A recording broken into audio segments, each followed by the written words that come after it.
ராணிப்பேட்டையிலிருந்து மருத்துவ பயன்பாட்டிற்கு கேஸ் வாயு ஏற்றிக்கொண்டு டேங்கர் லாரி ஒன்று திருச்சிக்கு சென்றது. இந்த லாரியை தேனி மாவட்டம் பல்லவராயம்பட்டி பகுதியைச் சேர்ந்த நாகராஜ் என்பவர் ஓட்டிக்கொண்டு வந்தார். இந்த டேங்கர் லாரியானது கள்ளக்குறிச்சி மாவட்டம் உளுந்தூர்பேட்டை புறவை சாலையில் சென்று கொண்டிருந்த போது திடீரென டேங்கர் லாரி பழுதாகி சாலையின் நடுவே நின்றது. பழுதாகி சாலையில் நடுவே நின்ற டேங்கர் லாரியால் சென்னை திருச்சி தேசிய நெடுஞ்சாலையில் கடுமையான போக்குவரத்து பாதிக்கப்பட்டது.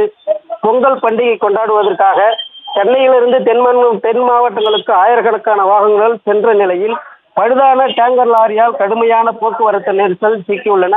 இதனால் சுமார் 3 கிலோமீட்டர் தூரம் வாகனங்கள் அணிவகுத்து நின்று உள்ளதால் தகவல் அறிந்த சம்பவ இடத்திற்கு வந்த உளுந்தூர்பேட்டை மற்றும் போக்குவரத்து போலீசார் தொடர்ந்து போக்குவரத்தை ஒரு வழி மாற்றி வாகனங்கள் அனுப்பி வைத்து போக்குவரத்து சரி செய்யும் பணியில் ஈடுபட்டு வருகின்றனர்.